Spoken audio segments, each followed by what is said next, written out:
In part 1, we asked, how can you actually tell when something is racism? In part 2, we went further. When does comfort within your own community become exclusion or prejudice? Now comes the most important question. What happens to a person who actually experiences racism? And what can the rest of us realistically do about it? Imagine applying for your dream job. You're qualified. The interview seems to go well, but you don't get it. Normally, you might think someone else was probably a better fit. Now imagine you've experienced racial discrimination before. Suddenly another thought appears. Was it because of my race? Maybe it was. Maybe it wasn't. But that's part of the problem. Once someone has experienced enough discrimination, even ordinary disappointments can become difficult to interpret. Why didn't I get the promotion? Why did that security guard watch me? Why did that person cross the street? Why didn't the neighbor respond when I said hello? Was it me? Was it race? Or was it something completely unrelated? That uncertainty can affect how someone sees the world, and eventually, it can affect how they see themselves. Imagine being judged before you've even spoken. Someone assumes you're dangerous, lazy, uneducated, aggressive, dishonest, or perhaps they assume you're automatically successful, wealthy, intelligent, or good at a particular subject. Some of those stereotypes sound negative. Some almost sound like compliments, but they're still stereotypes because the person standing in front of you hasn't been allowed to simply be an individual. They're being treated as a representative of millions of strangers.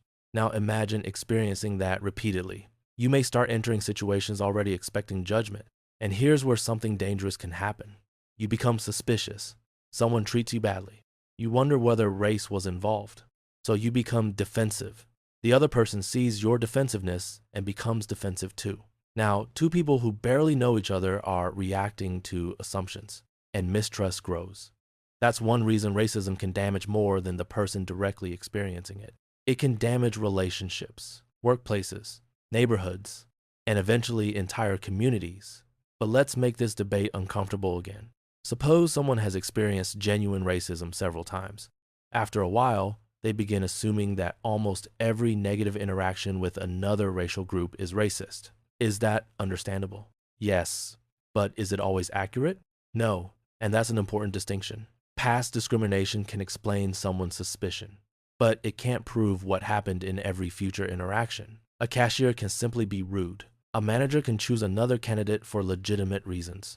A neighbor can be unfriendly. Someone can dislike you because of your personality. People of different races can disagree, argue, and even dislike each other without race having anything to do with it. Recognizing that doesn't minimize real racism. It helps us identify it more accurately. Because if everything becomes racism, genuine discrimination becomes harder to distinguish. But the opposite is equally dangerous. If our response to every accusation is, people are too sensitive, then real discrimination becomes easy to ignore. So what do? Maybe we begin with something surprisingly difficult. Judge individuals as individuals. Suppose you've had 3 terrible experiences with people from a particular racial group. The 4th person you meet had nothing to do with those experiences. They don't owe you an apology. They aren't responsible for strangers who happen to look like them. Every new person deserves the opportunity to show you who they actually are. That sounds simple, but human beings naturally categorize. We see clothing, age, accents, race, jobs, neighborhoods, and within seconds, our brains start making assumptions. We probably can't stop every first thought, but we can question what we do next. Ask yourself, am I reacting to this person's behavior or my assumption about people like them? That's a powerful question. And if you believe you're experiencing racism, start with what you actually know. Look for patterns, ask questions when appropriate. Document serious, repeated discrimination, especially in workplaces, schools, housing, or other situations where decisions affect opportunities. Talk to people you trust. Use appropriate complaint or legal processes when necessary. But when the evidence isn't clear, leave room for another explanation. That's not weakness. That's fairness. And fairness has to work both ways. We shouldn't automatically dismiss someone's experience by saying, you're imagining racism. But we also shouldn't automatically label someone racist without understanding what happened. Listen first. Investigate second. Conclude after. Not the other way around. There's another thing ordinary people can do. Meet people outside your normal circle.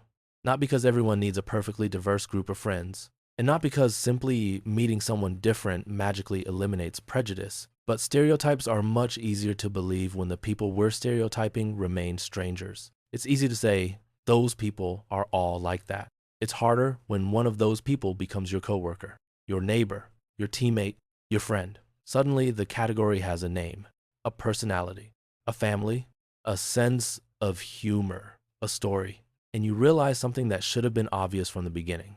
Groups are made of individuals.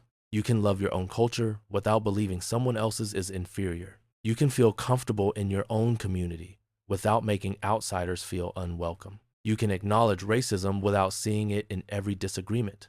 And you can question an accusation of racism without pretending racism doesn't exist. Maybe that's the balance we've been looking for throughout this series. Part 1 asked us not to judge too quickly. Part 2 asked whether community and preference can sometimes become exclusion. And Part 3 leaves us with something even simpler. Before you judge someone by their race, give them the chance to be a person. And if someone treats another human being unfairly because of race, don't pretend it doesn't matter. Challenge it. But challenge the behavior without turning around and judging an entire group yourself, because you cannot defeat prejudice by replacing one prejudice with another. So perhaps the final question isn't, which group is racist? Maybe it's, how do I make sure I'm treating the individual standing in front of me fairly? That's a question every one of us can ask, regardless of race, regardless of culture, regardless of where we came from. We don't have to look the same. We don't have to share the same traditions. We don't even have to agree. But we can refuse to decide someone's character before we know their story. And maybe that's where change actually begins. Not with millions of people agreeing on everything, but with one person looking at another person and thinking, I'll judge you by what you do, not by what I assume you are. This concludes our 3-part debate on racism. Now I want to hear from you. After watching all 3 parts, what do you think? Is racism usually easy to recognize, or is the reality much more complicated? And what can ordinary people realistically do to reduce racial prejudice without creating even more division? Share your opinion in the comments, but keep the debate respectful. If you enjoyed this series, like the video, subscribe to the channel, and share all 3 parts with someone who might see the issue differently. Because disagreement doesn't have to end the conversation. Sometimes it's where the most important conversation begins.